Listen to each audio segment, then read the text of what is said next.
16. Quem achou, diga amém. Quem pode estar lendo para mim, por gentileza? Pois dado a ordem, como a voz de arcanjo, diga comigo, voz de arcanjo. Essa voz, essa ordem é dada, diga comigo, para Israel, irmãos. Diga, arcanjo, diga, é a voz, diga, para Israel. Diga, e o ressoar da trombeta de Deus. Diga comigo, ressoar, diga, da trombeta, diga, de Deus. Ressoar da trombeta, está dizendo, essa voz soará para a igreja. Diga comigo, para a igreja. Diga, igreja. O texto prossegue, e de Deus, e o próprio Senhor descerá do céu, e os mortos em Cristo, diga comigo, ressuscitarão primeiro. Diga, ressuscitarão primeiro. Logo em seguida, nós que estivermos vivos, seremos arrebatados. Diga comigo, arrebatados. A palavra aqui arrebatado no grego, no Novo Testamento, é harpásio, tomado à força, um sequestro.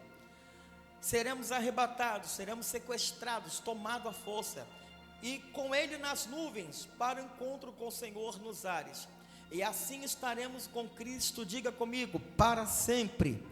18, diga comigo, consolai-vos, diga, portanto, uns aos outros, diga, com essas palavras. Alguns minutos, tome os vossos assentos para a exposição desse sermão dessa noite. Glórias ao nome do nosso Senhor e Salvador Jesus Cristo. Bem sabemos em que as profecias elas caminham numa velocidade imensa e tudo aponta para um evento global, e esse evento que se chama-se arrebatamento. Diga comigo, arrebatamento. Arrebatamento esse em que a massa esmagadora, olha aqui, irmão, que interessante. A massa esmagadora acredita que será um arrebatamento secreto, pois a Bíblia diz que será num abrir e fechar de olhos. A qualquer momento acontecerá e sairá uma notícia que o povo desapareceu da face da terra. Não será nem dado tempo para aqueles que querem se prepararem para esse momento. Por isso que no Evangelho de Lucas, capítulo 12, versículo embaixo diz: se o pai de família soubesse a hora em que o ladrão viesse em sua casa, ele se prepararia antes. Para quê, presbítero Gilmar? Para preparar sua casa, para que ela não seja furtada. Portanto, aqui Paulo ele está dando essa mensagem aos Tessalonicenses, diga comigo, de um despertamento. Diga, despertamento.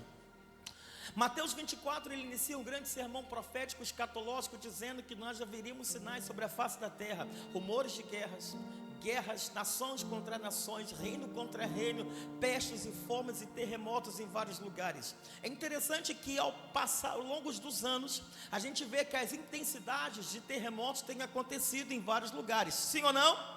A Bíblia fala de terremotos em vários lugares. A cada 3 minutos é contado na face da terra um terremoto, um tremor que anuncia alguma coisa na face da terra. Agora, em pouco tempo, no Rio de Janeiro, desde ontem, ouviu-se uma notícia de um pequeno tremor. Diga comigo, um pequeno, diga tremor, diga de terremoto, aonde? No estado do Rio de Janeiro. Olhe para cá, irmão, por gentileza, prestando atenção aqui.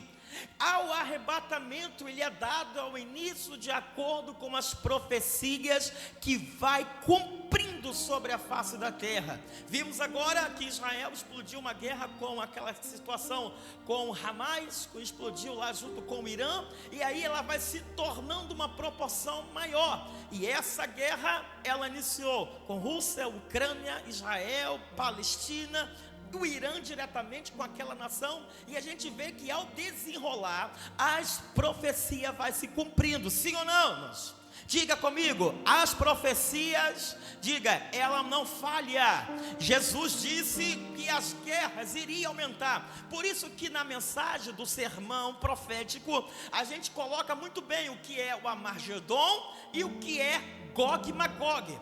Gog e Magog, Meseque e Tubal, não vou entrar em detalhe. Guerra de Gog e Magog, diga comigo, uma guerra local. Diga, guerra local. Diga, guerra, diga, local. Ela começa dentro do Oriente Médio e começa ali o movimento de rumores de guerras. A pior guerra que o mundo fica em atenção dobrada é como se fala dentro da questão do Oriente Médio. Porque ela começa dentro do Oriente Médio e ela vai tomando proporção e vai se escalando para o mundo todo. Quem entendeu, diga amém.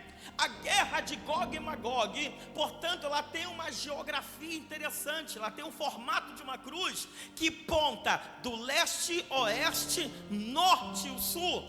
Ali em que haverá o maior derramamento de sangue naquele lugar. E essa guerra, ela vai tomando proporção até chegar uma guerra chamada Armagedon. E qual é a diferença do Armagedon para Gog e Magog? Armagedon, diga comigo, uma guerra, diga universal, diga universal. E a pergunta é a maior preocupação de que muitos têm: meu Deus, será que vai ter a terceira guerra mundial? Será que vai acontecer uma terceira guerra mundial? É o que muitos perguntam, sim ou não, irmãos? Sim ou não? Hoje, se houver uma terceira guerra mundial, o planeta Terra, ele não aguenta. Diga comigo, ele não aguenta. Diga, ele não aguenta.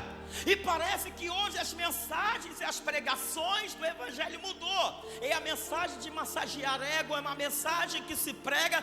Parece que nós vamos viver eternamente sobre a terra. Parece que esqueceram de falar do arrebatamento, esqueceram de falar da volta de Jesus, e que Ele está voltando e que as profecias estão cumprindo a cada dia. E a pergunta é: será que vai ter terceira guerra mundial? E o que vai acontecer com o planeta Terra?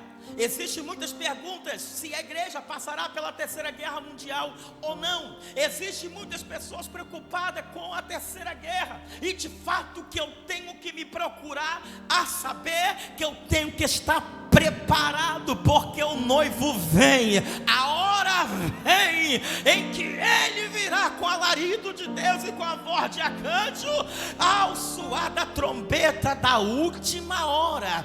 Por isso que a Bíblia diz: quem tem ouvido, ouça o que o Espírito diz às igrejas. Irmãos, esses dias eu vi uma matéria lá do G1, um míssil que veio do Irã caiu exatamente a 400 metros lá do templo de Meca. Quantos metros? 400 metros. Tu já imaginou o estupim que seria isso na face da terra?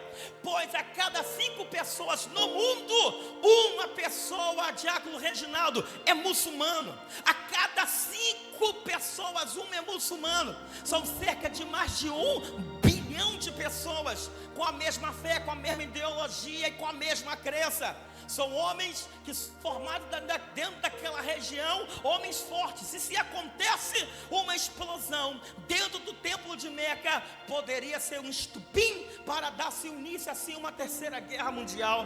E os homens da Rússia, seja dos Estados Unidos, estão atentamente a qualquer momento para poder apontar um dedo, um clique, para poder se estourar-se uma guerra mundial, e assim de uma proporção imensa, sem ninguém nunca imaginado. Jesus, ele falou de guerras, Jesus, ele falou dessas situações que vão se cumprir sobre a face da terra. E a pergunta é: tem se cumprido sim ou não? Vimos as grandes pragas na face da terra, a peste negra, entre outras pestes. A última, alguns anos atrás, matou-se milhões de pessoas. E muita gente com medo, Celso, da Covid ter pegado, Covid de ter matado alguém. Mas quem tem certeza da salvação, ele não está com medo. Ele está preparado, dizendo igual Paulo falou: eu estou preparado para ser entregado. Porque viver é Cristo, mas morrer é lucro. Bendito seja o nome do Senhor. Mas aqui, graças a Deus, não morreu ninguém. Deus lhe resguardou esse lugar. Lá em Tessalônica, Paulo, ele vai falar sobre essa mensagem. Diga comigo, de esperança. Diga, de esperança. Diga, de fé, de despertamento para essa igreja de Tessalônica. É interessante em que Paulo, ele vai sair da cidade de Colosso, aonde que ele estava preso, só esse momento. E quando ele sai dessa cidade, ele pega uma rota de um caminho e ele vai em direção a Tessalônica. Isso nos anos 50 depois de Cristo. Atos dos Apóstolos, capítulo 17, versículo 5, registra que Paulo pega Timóteo e pega um outro obreiro e vai em direção a Tessalônica. E quando ele chega em Tessalônica, ele vai evangelizar, pregar o evangelho por 3 sábados. Quantos sábados? Quantos sábados? 3 sábados. Ele começa a pregar o evangelho, dizendo: Jesus vai arrebatar a igreja, Jesus ele vai voltar, devemos ter uma vida santa, uma vida irrepreensível, uma vida que não, no mundo que não venha nos julgar. Naquele momento, a narração diz que essa cidade de Tessalônica, eles se revoltaram, uma parte de judeus e outra parte se converteram. E o que não se converteram a Cristo, começaram a perseguir, começaram a invadir as casas, começaram a matar pessoas e começaram a fazer toda uma reviravolta daquela época. Paulo agora, ele sai de Tessalônica, dessa cidade, e ele vai a caminho de Corinto, e chegando lá em Corinto, nessa cidade, ele vai permanecer cerca de 18 meses. Quantos meses? Quantos meses? 18 meses. E quando ele está na cidade da Corinto, na cidade daquela região, a Bíblia diz que ele agora vai escrever uma carta para Tessalônica e vai encorajar aqueles irmãos a viverem na esperança, pois tinha pessoas ali, Brizola, que estavam começando a disseminar contra o evangelho que Paulo pregou, e começou a dizer: para que guardar a fé? Jesus já voltou. Para que trabalhar? Jesus já arrebatou na igreja. Isso é vão, isso é mentira, isso que tudo que ele pregou. E hoje o que a gente vê, que a maior mentira que o diabo inventa é distorcer o evangelho. Se algum pregador vir aqui dizer: se arrependa-se, Jesus está voltando, o arrebatamento vai acontecer, o diabo logo usa uma pessoa para distorcer o evangelho, dizendo: é mentira, o arrebatamento não é verdade, Jesus não vai voltar, manifestar a fé é algo em vão. Aí Paulo ele vai começar a descortinar os Tessalonicenses. 1 Tessalonicenses falando: irmãos, eu vos falo como em Cristo Jesus, que o mesmo Senhor, que ele descerá do céu com alarido de Deus, o mesmo Senhor descerá com a voz de arcanjo e com o som da trombeta de Deus, para arrebatar os que tiverem em Cristo Jesus. Alguém pegou, vou repetir, vou continuar, ele dizendo: eu trago essa palavra de ânimo para vocês, que o arrebatamento vai acontecer. Diga comigo: vai acontecer.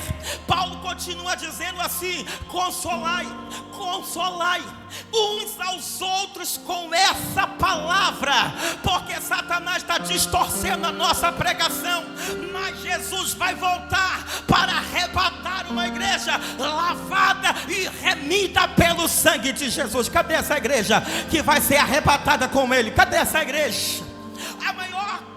O ataque do diabo é colocar dúvida em nosso coração, é colocar frieza em nosso coração, dizendo: esse pregador é mentiroso, a palavra não é verdade, isso não vai acontecer, manifestar a fé em Jesus é mentira. E Paulo vai tratar 1 Tessalonicenses sobre o arrebatamento da igreja do Senhor Jesus.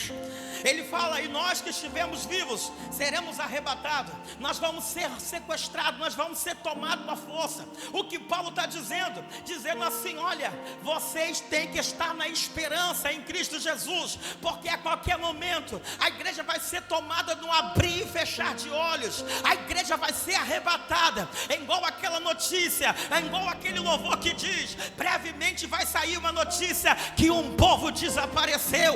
Lá no Rio de Janeiro a Rede Globo vai começar a notificar: desapareceu um povo da face da terra. Lá em São Paulo alguém vai começar a dizer lá na revista Veja: desapareceu um povo que estava aqui, desapareceu um povo de Jardim Botânico, desapareceu um povo da face da terra. O avião, o piloto que é crente, o avião vai ficar desgovernado, porque o piloto vai ser arrebatado. De repente vai acontecer o arrebatamento e a igreja vai desaparecer. Não é no disco voador, mas é na carruagem de fogo levada por Deus. Quem vai subir no arrebatamento? Quem acredita nessa palavra? Deixa eu ver. Deixa eu ver. Jesus, ele vai explicar sobre isso, que nós devemos vigiar, que nós devemos guardar a nossa coroa, guardar a nossa fé.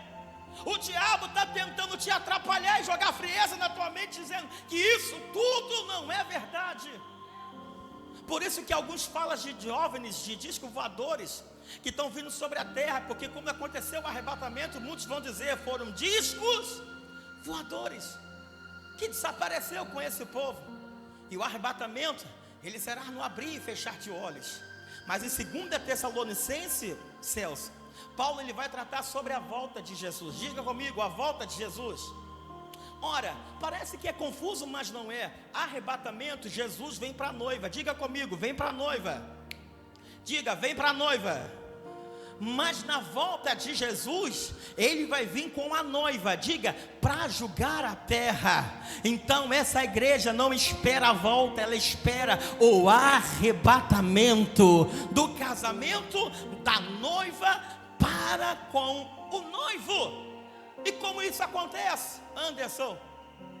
Eu anunciando o evangelho de Jesus Cristo, anunciando a volta dele, que ele está bem mais perto do que nós imaginamos. E a pergunta é: e o que nós estamos fazendo para entrar nesse evangelho? Um dia evangelizando lá no Hospital de Santa Casa de Misericórdia, parei o moço e eu disse para ele: se você crê que tu vai morrer agora, tu vai para o inferno? Ele falou sim. E eu disse para ele: pelos meus méritos também eu irei para o inferno.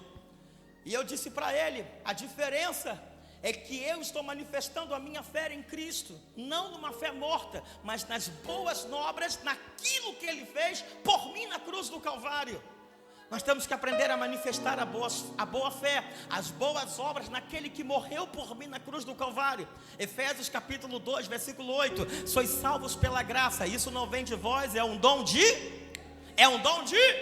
Diga, não é pelos meus méritos. Diga, é pelos méritos daquele que morreu. Diga, na cruz do Calvário. Diga, para morrer por mim e por você como pecador. Aleluia. Jesus aqui nessa noite nos chama a atenção, dizendo que Ele foi para a cruz. Foi não para nos condenarmos, mas Ele foi para a cruz para escrever o nosso nome no livro da vida. E Ele vai voltar para arrebatar a tua igreja. E aqui nós vamos prosseguir para esse sermão, para a gente estar concluindo. Paulo fala sobre arrebatamento e fala sobre a volta de Jesus em Tessalônica. É a carta menor de Paulo, é a mais resumida que tem. É a mais resumida. Tessalônica, esse nome foi dado a essa cidade, Brizola, no ano 315, pelo rei da Macedônia, fale agora o nome, em homenagem à meia-irmã de Alexandre, o Grande. Ele coloca a homenagem à meia-irmã de Alexandre o Grande, que era esposa desse rei da Macedônia, e nesse lugar é uma rota específica que dava acesso a outros lugares naquela província chamada Grande Roma. E agora Paulo, como eu já expliquei lá em Corinto, ele vai colocar essa carta dizendo: irmãos, a nossa esperança não é na coisa da terra. Olha aqui, é proibido, irmão, conquistar o carro novo, sim ou não? É proibido? É proibido, é pecado ser empresário, sim ou não? É proibido alcançar casas novas, sim ou não? Não. O problema é quando o meu coração está preso a essas coisas da terra. Colossenses capítulo 3, versículo 2, está escrito assim: se já ressuscitou com Cristo, pensai nas coisas que são do alto e não das coisas que são de baixo. Tem muita gente batendo no peito: eu sou cristão, mas ainda está agarrado com as coisas da terra. Quem já ressuscitou com Cristo está esperando as coisas que são de cima. Jesus vem arrebatar a tua igreja. Nós estamos na terra, mas não permaneceremos nela. Nós estamos na terra, mas nós somos peregrinos. Uma hora nós vamos sair dessa terra ao soar do toque da última trombeta de Deus. E o que nós estamos fazendo com as nossas vidas? Parece que nós vamos viver eternamente sobre a terra. Parece que nós vamos viver eternamente com as luxúrias e as nossas vaidades de nós mesmos. Foi o que Paulo fala em 1 Tessalonicenses 4, primeiro, irmãos: entregam as vossas vidas em santidade, em obediência ao Senhor, porque Ele vai arrebatar uma igreja. Ele vai arrebatar uma igreja. Agora, quando eu digo que eu sou cristão, evangélico, batizado nas águas, eu não faço a diferença. Às vezes eu sou pior do que o ímpio. Por isso que Jesus está falando: porfiai pela entrar pela porta estreita, porque é espaçosa. É muitos os que entram e poucos que entram pela porta estreita.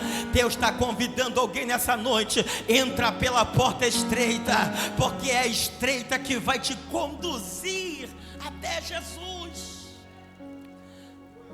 Paulo diz em uma das suas cartas assim, ó: se nós, diga comigo, se nós pensarmos nas coisas somente da terra, somos mais do que miseráveis.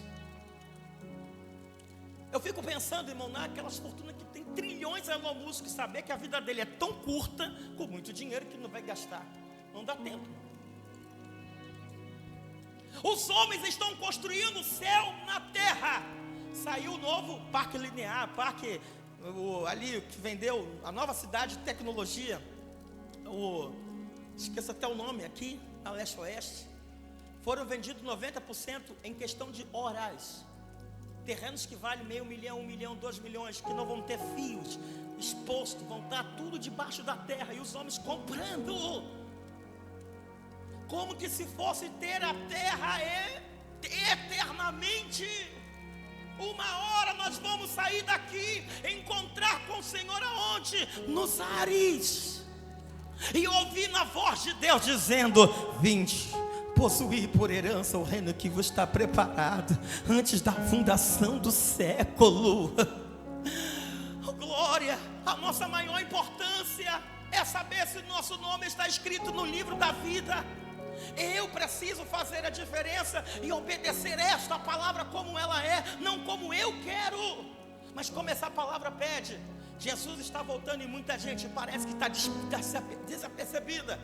Não se ouve mais mensagens de arrependimento, céu, inferno, escatologia, mensagens sobre a volta de Jesus, sobre Gog e Magog, sobre a ira de Deus. Não se envolve mais, não fala mais. E nós estamos indo para onde? Parece que as mensagens falando sobre céu e inferno não são mais interessantes, não é mais legal. Mas é a mensagem que vai te confrontar, te despertar. Eu quero, em nome de Jesus, viver, se Deus permite, os 20 anos, mas na presença dEle, fazendo a diferença, porque Jesus está voltando. Oh, glória! O mundo não nos aceita mais. O mundo vai caminhando de mal a pior, mas a igreja está sumindo, vai desaparecer da face da terra. É a igreja do Senhor. E o que nós estamos procurando fazer aqui hoje é ouvir a mensagem do Evangelho. Joel capítulo 2, versículo 1: tocai a trombeta em Sião e clamai em alta voz no meu santo monte. Tremam toda a terra, porque o dia do Senhor, diga comigo, está perto. Tocai a trombeta em Sião e anunciar no monte santo do Senhor que o Senhor está Diga comigo, está? Ezequiel 33, do 3 ao versículo 6. E vendo ele que a espada vem sobre a terra, ao tocar a trombeta, avisa o povo do perigo. O que é tocar a trombeta? É dizendo, é anunciando, Jesus vai arrebatar. Jesus está vindo aí. Depois eu vou concluir com uma experiência. Aleluia, aleluia. Como está escrito em Sofonias, capítulo de número 1, versículo 14 ao 16.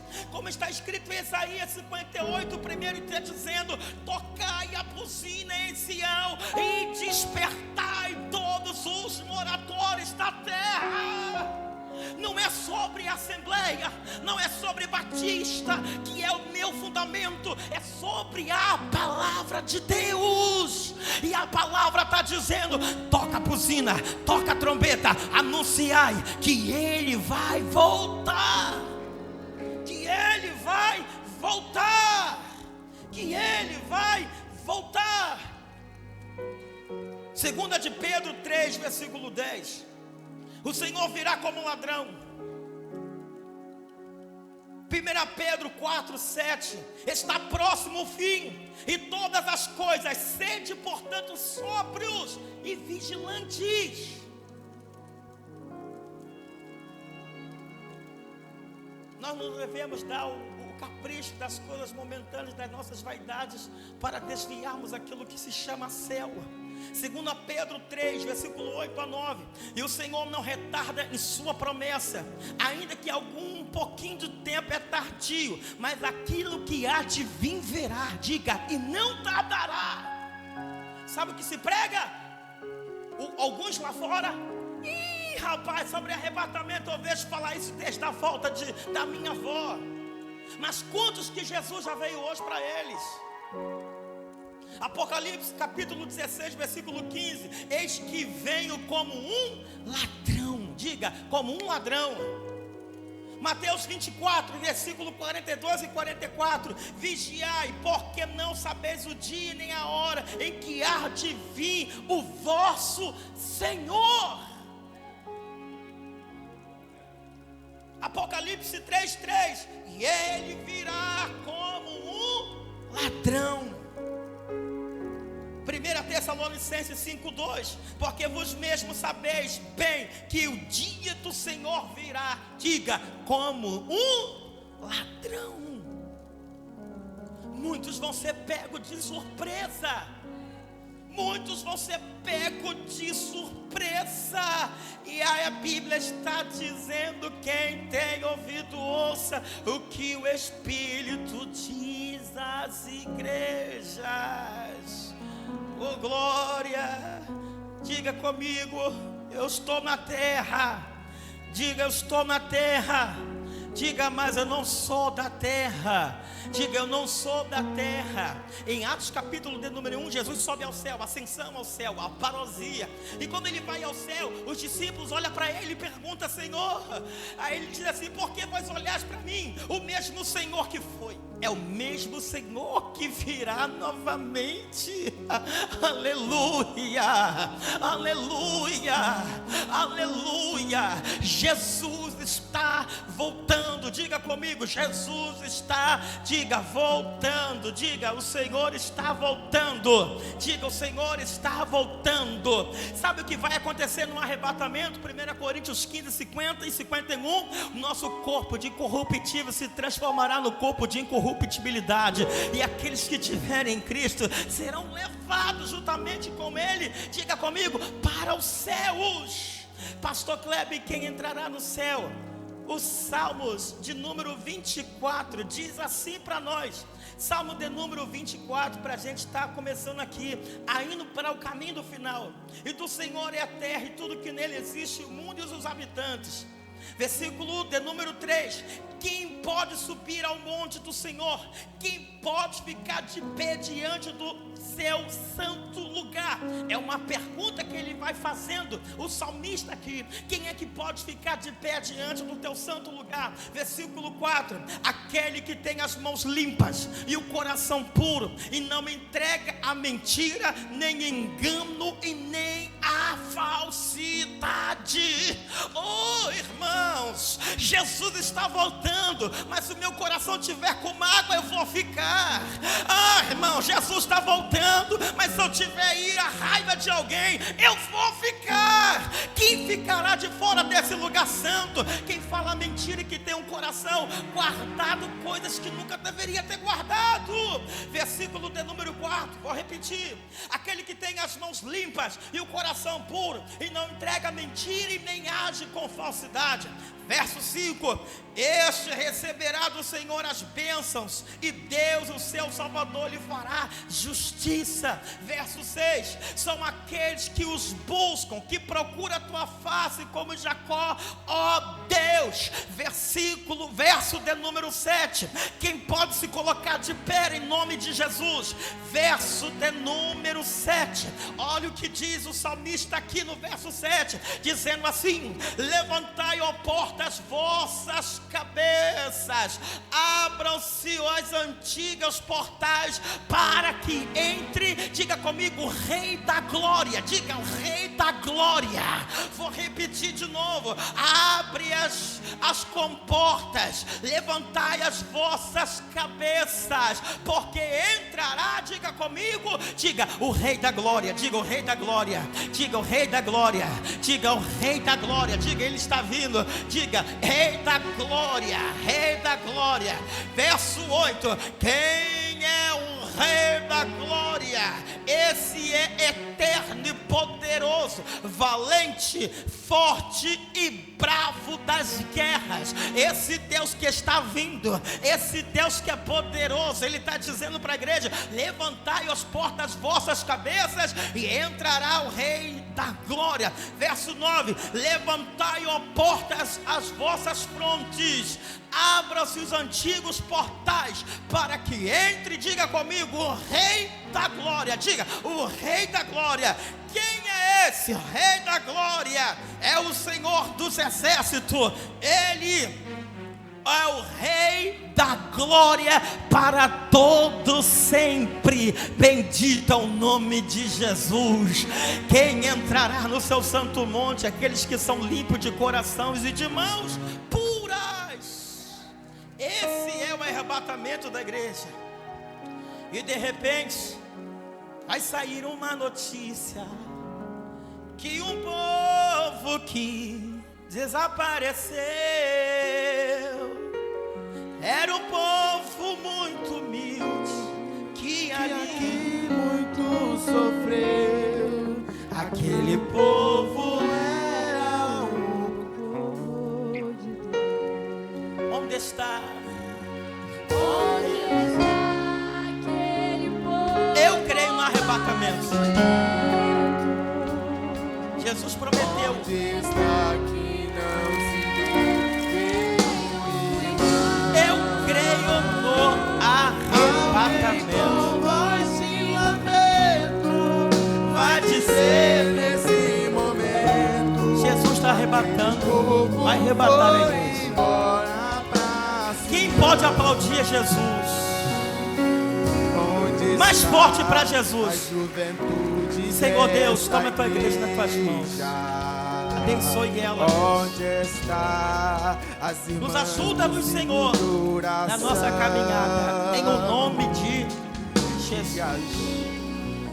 Podemos assentar louvando ao nome de Jesus.